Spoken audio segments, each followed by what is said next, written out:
I've just remembered I haven't had my advent calendar, so I need to pause the video before I even start to eat some chocolate. Hi everyone, my name is Amber, welcome back to my channel. Today we're going to be talking about my November wrap up in which I read 13 books. So I'm in a bit of a different location today just because it's pouring with rain outside. It's not going to stop raining for another 4 or 5 days apparently. So I've had to come into my living room, which doesn't have the best lighting, and there are no books. We're working with what we've got. I'm here to talk about the 13 books that I read in November, and I think for this month I'm going to order my wrap up from worst books to best books because I've got quite a few rubbish books to talk about and I want to get those out of the way first and end on a high note. So I'm going to start with my 1-star reads, and for those I have 3, and I'm going to start with what was undoubtedly the worst one for me, and that was The Water Cure. So this is kind of a dystopian book. It was nominated for the Man Booker Prize a couple of years ago and I've had my eye on it since then. I got this one from the library. I was very keen to read it because I had heard really good things. I thought since it's been nominated then it's probably a good book, which was a mistake, and I was entirely let down. So The Water Cure is about 3 siblings. They're all girls and they live in a remote location with their parents. So in this world, women are not safe in their own bodies and they are basically preyed upon, and the girls are living with their parents and the parents are apparently protecting them, except the girls are basically working for their parents and are being manipulated by their parents because it's kind of like a cultish feel as well. One day people arrive on the island from the outside and then things go kind of awry. So I think this did have a lot of potential. It sounded a bit like The Handmaid's Tale, which I assume is part of the marketing plan, but it just wasn't very well written at all. It was quite boring. There were a lot of depictions of abuse, and while that's not necessarily a flaw of the book, I don't think it was addressed in a very good way or written in a very good way, in my opinion. I think my main issue with this book was, one, it was really boring, and even for a short book it took me forever to get through, and I did end up skimming parts of it because I was finding it quite dull. And then also it's not very original either, and that's not necessarily a bad thing all the time if the book is well written, but because this isn't a very good book or a well-written book, I wasn't able to get past the unoriginality of it. I think there are definitely feminist dystopian books that tackle this kind of subject a lot better than this one did. Another 1-star book is Ready Player 2. I really did not like this book. So I gave the first book, Ready Player 1, 3 stars, and I thought it was an enjoyable book. I quite liked it. I wasn't like a massive fan of all the 80s references, but I understood that was like the whole point of the book. So I went into this one thinking maybe the author has practiced his writing more, he is going to do less telling instead of showing, and I was also hoping that Wade, the main character, would have grown by now and become a more interesting character, but he didn't. So at the beginning of the book, actually let me describe the vague plot of the book first. So Ready Player 1 is obviously about Wade and a bunch of other people entering into a competition to find an Easter egg, and that is the exact same plot for Ready Player 2. It felt very unoriginal. Additionally, because Wade didn't grow as a character or as a person, I found the whole thing to be quite pointless. I really did not like this book. It feels like a cash grab. At the beginning of the book, Wade broke up with his girlfriend, or she broke up with him, and he spent the entire book whining about Samantha, about his ex-girlfriend. I found Wade to be continuously very whiny and whingy, and I think he's meant to be in his early 20s at this point, so he is still relatively young, considering he hasn't really grown as a character in his personality since he was 17 in the first book perhaps. I really think the author could have done more with his character there, and because, like I said, the plot was very, very similar to the first book, I didn't find this one very original. The author still did a lot of telling instead of showing, and we were going from like point to point to point, and I honestly felt like I was being lectured at some points as well because of all the telling. Yeah, I didn't love this book, gave it 1 star. If there is going to be another sequel, I will not be reading it, and I'm just going to say that I don't like the Ready Player 1 series, although I did give it a good go. So the next 1-star book, this is the last one, don't worry, is Angus Thongs and Full Frontal Snogging. So this is part of a project that I'm currently doing that you'll hopefully find out about in December. This was a reread. I remember loving this book when I was younger, so I probably would have read it, I think it came out in 2000 or 2001, so I would have read it when I was about 10 or 11, just after it came out. And I remember loving this series, and I remember being really excited when it got turned into a movie. I loved the movie as well, I think, but now I'm not a fan. So it's told in diary format, which is normally okay with me. I do quite enjoy that. In fact, I think when I was younger it kind of kickstarted that, and the Princess Diaries kickstarted a whole like obsession with books told in diary format because I found it a lot more relatable. But now reading it, I actually found it quite annoying because it's not really told in long diary format, like day to day. It's told minute to minute or hour by hour. So the main character Georgia will suddenly come in at 5:11, talk about something that she's been doing, and then she'll be back at 5:22 talking again. And I just found it really choppy and not very well written. And then also, there are a lot of jokes about lesbians, which I definitely didn't pick up on when I first read it, but I did this time. And to be honest, I can put up with, maybe, considering this book was written in the 90s, I can put up with the odd lesbian joke. I don't condone it in books written nowadays, I don't condone it normally, but I will put up with it, and that's like as far as I'm willing to go. But the jokes about lesbians in this one were just continuous. They started quite early on, they carried on throughout the book. The main character was whining about having to become a lesbian, or she was worried about having to become a lesbian because she wasn't gonna get a boyfriend. She was calling people leses. Yeah, it just really rubbed me the wrong way. So I gave this 1 star. I didn't enjoy any of it, and I honestly regret rereading it. On the plus side though, I am glad that I'm able to warn younger readers maybe about not reading this book, because there are much better middle grade young adult books out there that don't do this sort of thing. Next, I have 1 2-star read, so it is slowly getting better, and that is The Year of the Witching. I did consider giving this one 3 stars because I enjoyed parts of it, but mostly I just found it quite boring. So I kind of had to give it 2 stars because it wasn't enjoyable enough to be 3. So The Year of the Witching is about a young girl who lives in a commune, or a very small community, who are afraid of witches. Legend says there are some witches in the woods. People also don't like this main character because she is illegitimate and her mother died in childbirth. So I thought this book had a lot of potential. I thought we were going to explore some witchy goodness, I guess, but it was just quite boring, and the main character kept going back and forth between the woods and the town, and nothing was really happening in either location. I did really enjoy the relationships between the main character and a couple of her friends, particularly one of them. So I thought that was done quite well, but the plot was quite boring, and I didn't really like the world building either, because we got little tidbits of things but then not enough of them, and it felt kind of like a teaser, so I didn't really enjoy it. And I don't really have much to say about it either, because like I said, if I found it quite boring, and if I find a book quite boring, I feel like neither way about it, good nor bad, so I don't really have a strong reaction to it. So I gave it 2 stars. It's unfortunate, I was really looking forward to it, but what can you do? Next, I have some 3-star books. So we're getting into the good range now. The first one I want to talk about is another one for a project, and that is the Princess Diaries. Everyone probably knows what this one is about. My camera's focusing on her face. Everyone probably knows what this book is about. It's about Mia, who finds out that she is a princess of a small country in Europe. This again was a reread. I read this when I was a lot younger, probably around 2000, 2001. I've never seen the films though, and I remember loving it, and I binged this series. I don't think I ever finished it, but I remember getting the first like 9 books out of the school library because I loved them so much. To be honest, it didn't really let me down. I didn't give it 5 stars, which I probably would have given it when I was younger. I only gave it 3, but it was really enjoyable, and it did have some moments where I got quite frustrated by a few things. There is a transgender character who's not really a character themselves, but they are mentioned, and it's not very respectful, and I do wonder if that gets better in later books, if they're even going to be mentioned again. There were just a couple of throwaway lines that I didn't necessarily like. And then the main character's best friend, Lily, is just a complete cow.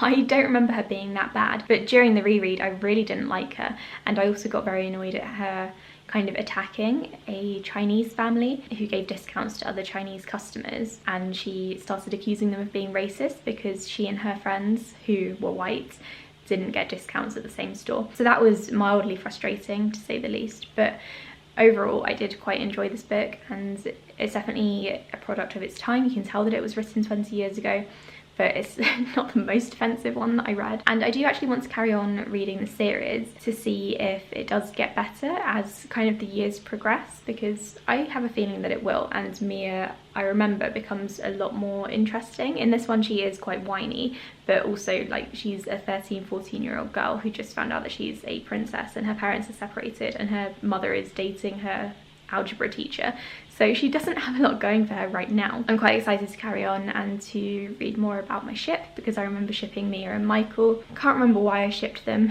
but I did. And also I really enjoy rags to riches stories, and that's kind of what this is, even though Mia definitely wasn't struggling for money beforehand.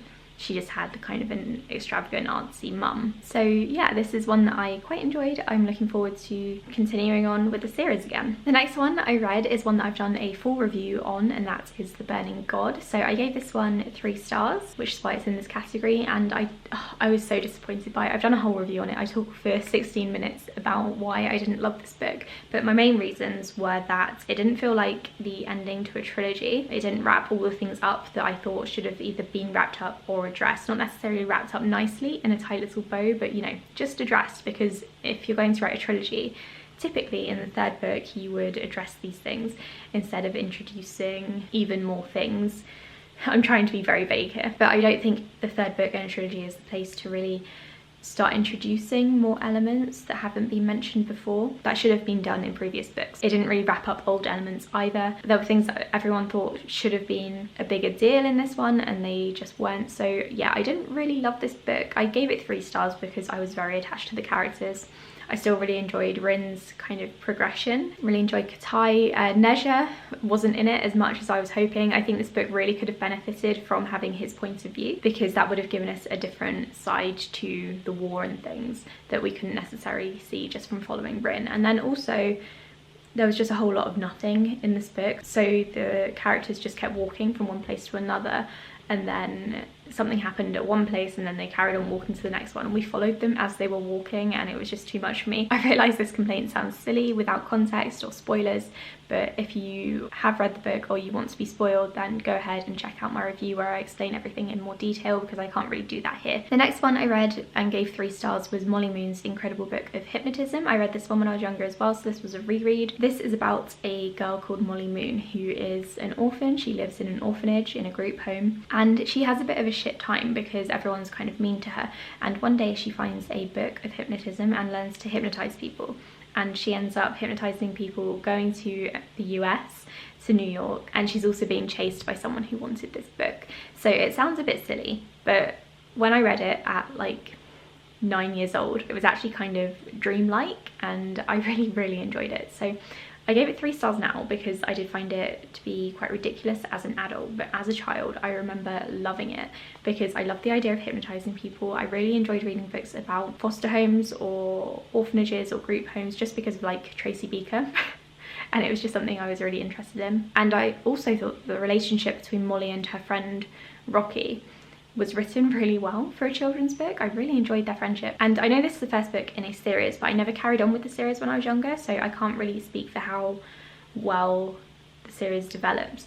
But I do think this is a very solid children's book, and I would probably recommend it if you want to give your children or your siblings or someone you know an early 2000s children's book to kind of like compare it to more modern stuff. I think this one holds up quite well. Okay, and now we're on to my 4-star books, which is the last category because I didn't have any 5-star books. The first one I want to mention is Beyond the Deep Woods. This is another children's book. This is the first part in the Edge Chronicles, and it follows a boy called Twig who lives in the deep woods with a family of wood trolls, and one day his mother tells him that he's actually adopted. There are sky pirates who may or may not be after him, so he has to go and live with a distant cousin. But along the way he strays from the path and he gets lost, and then he gets himself into a whole like mess of things, and he meets all of these creatures that are on the cover. This is actually one of the first fantasy books I read as a child, and I really enjoyed it then. I really enjoyed it now. I reread it a couple of times since I first read it, to be honest. I think I reread it a lot as a kid because we didn't have that many books in the house, so if I found a book that I liked I would reread it over and over again. But I also reread it maybe 5-6 years ago, maybe a bit more, and I really enjoyed it then, and again really enjoyed it now. It's very fast paced, it's a lot of fun, the creatures in it are really creepy. There's a couple of twists in there as well, which was exciting, and I found this one has been the best reread that I have read so far because I found that it didn't dumb anything down. So in the others I felt like the language used or the ideas were kind of juvenile, particularly in the Princess Diaries and definitely in Angus Thongs and Full Frontal Snogging. But in this one, the vocab used was excellent. It was not dumbed down at all. And it also has some really dark themes, which I really appreciated because I think that's part of what drew me to it when I was younger. So this was definitely the book for me. I'm going to carry on with the series. I didn't read past the second book. and I think there are like 10, 12 altogether, so I need to get a move on. I would really like to continue reading these throughout 2021 and finish off the series. Another thing I wanted to mention is that there are illustrations throughout the book, so every few pages. I'm trying to find a decent one that doesn't spoil you. I actually really enjoy illustrations being put in children's books, especially when they're fantasy books and you kind of want the visuals for what the creatures look like. It's just something I really enjoy. So yeah, 4 stars for this one. Looking forward to carrying on with the series. The next one I want to talk about is How to Pack for the End of the World, which I have reviewed on my blog if you want to go and check it out. So this is about a girl called Amina. I think her name's Amina. And she goes off to boarding school and she gets in with a group of people who like to talk about what they would do if the world were to end. And they go through various different circumstances and theories, hypotheses for how the world could end. So like zombies, nuclear apocalypse, climate change, and they bond through discussing how they would survive that, and they set themselves challenges. I really enjoyed this one a lot. It was a really good contemporary, and there was also kind of a mystery element thrown in there as well, which I think really added to the plot. I'm not going to say what it is, but basically someone is being an arse to the characters and they need to find out who it is and why. That's as detailed as I'm going to go. I think this book was really well written. I would really recommend it if you're into YA contemporary books, and especially books set in boarding schools, because this was a really good one. Another 4-star book I have is Raybearer. I finally finished it and I really liked this one. This one is YA fantasy about a girl called Tarasai who needs to become a Raybearer, and this basically means that she is going to be mentally linked to the emperor, or the boy who's going to become the emperor. Her mother, called the Lady, set her up for this, and Tarasai doesn't really know why. She's kind of clueless about this whole thing. Eventually you learn a bit more about it, and the main thing that stuck out to me with this one was the relationships. So the Raybearers, there are quite a few of them, so there are a bunch of people connected to this would-be emperor, and the relationships between all of them were just lovely because they're mentally linked. They can feel each other's kind of like emotions and thoughts and things, so they become really close, and I think the relationships were definitely the strongest parts of this book, and I'm really looking forward to reading the rest of the trilogy. I think it's going to be, because there will be a sequel, definite for sure. This isn't the most fast-paced book, and I would actually recommend listening to it as an audiobook instead of reading it in physical format if you like audiobooks, or if you are able to, because the audiobook is so well narrated. I started off reading this as an audiobook and then finished it off as a physical book, and I was still hearing the narrator's voice in my head as I was reading the physical book, because she is just that distinct and talented. So I would highly recommend this one if you're into YA fantasy. The next one I want to mention just really quickly, because I don't have loads to say about it because it's quite a short book, and that is the 2084 Report. And this is basically cli-fi, climate fiction, and it's set in 2084. There's a journalist going around interviewing people who were around during the climate crisis during the early 2000s, so like now, and he's asking like what their countries did or their communities did to try to battle climate change or fight it, and how their countries reacted when it became too late. And I am quite passionate about climate change. It sounds really strange. I mean, an environmentalist, it's the reason I went vegetarian, and the thought of climate change really freaking scares me. So this was a really good book in my opinion, because the author has clearly done a lot of research into what could happen if the world were to fall apart and how different countries would react, because they all reacted slightly differently, and climate change, or the climate crisis, affected each country slightly differently as well. For example, Florida was underwater, Australia was having its own troubles with drought and being like the hottest place on earth. I did really enjoy it. I did find it to be a little bit repetitive, so I had to read other books in between reading it, because it was going from one interview to another, and similar things were said in each of these interviews because it affected people quite similarly at the same time. So I did find it to be a little bit dry in places and I had to take a break, but I think it's a very important book to read, especially if you are wondering what the effects of climate change could be in the very near future. Another 4-star book that I read was Rules for Vanishing, which is a YA thriller with some paranormal elements thrown in. So this isn't really my usual type of book. I thought this was going to be a straight up thriller. I wasn't expecting the fantasy or magical elements in it, and I don't normally like genre switching, but this one did it really well. It was so well told. So it's about a girl whose sister went missing a year ago, and she actually left her some instructions, and she has been told to go to this road, which is kind of legendary in local folklore. The main character has to follow this road in order to find her sister, who also followed the road a year previously. She takes a group of friends with her, and along the way they discover things about each other and about the road itself. I don't really want to say too much because some of it was quite surprising, and I think it's probably best if you go into this not knowing too much at all. But what I really enjoyed about this book was the mixture of local folklore and, like I said, the mystery thrilling elements of the sister who has gone missing. So I'm really into kind of local urban legends and mysteries, and this book tackled that really, really well. So the whole thing is based around a girl who went missing decades ago, and it keeps coming back to her. And like I said, it was done really, really well. I'd highly recommend reading this one. I almost gave it 5 stars, but I don't think it's quite an all-time favourite. It's also told in mixed media format, so you can see some transcriptions in there, some interviews, quite a lot of video evidence. So I think maybe this might be quite good as an audiobook as well if you like that kind of thing. But I would highly recommend reading this if you're into YA fantasy, YA thrillers, YA mysteries, just contemporaries in general. I think you would really enjoy this. And then finally, the final book that I want to talk about and my final 4-star read is Heartbreak Bay by Rachel Caine. So I received this one as an advanced reader's copy in exchange for an honest review. I read it recently because Rachel Caine did unfortunately pass away on the 1st or 2nd of November this year. She had been diagnosed with cancer a while ago, and she stopped all treatments quite recently, and so she did unfortunately pass away. And I wanted to read this book to review it and kind of support her and her husband and just promote her books. She was a really fantastic writer, and she was very prolific as well. She came out with a whole bunch of books in all different genres. So this one in particular is an adult thriller. It's the 4th or 5th book in the Stillhouse Lake series. I've spoken about this before on my channel, so I won't go into too much detail, but Stillhouse Lake is about a woman called Gwen whose husband turns out to be a serial killer, and she is kind of put in witness protection or into hiding with her 2 children because she has people coming after her. The first group of people are family members of her husband's victims, and the second group of people are fans of her husband, and both groups hate her because the families of the victims think that Gwen was involved in the serial killings and she should have been tried for murder. And the second lot, the fans, are angry with Gwen for not standing up for her husband or sticking with him. So it's a whole mess, and she has to put up with a lot of shit. In addition to that, people keep dying around her through like various different ways. So this is obviously the finale in the series, and I think Rachel Caine did a really good job of wrapping it up. I'm really sad that the series won't be continuing as well. I do think this one was really good, and it was really fast paced, and it felt a lot like the previous 2 books in the series.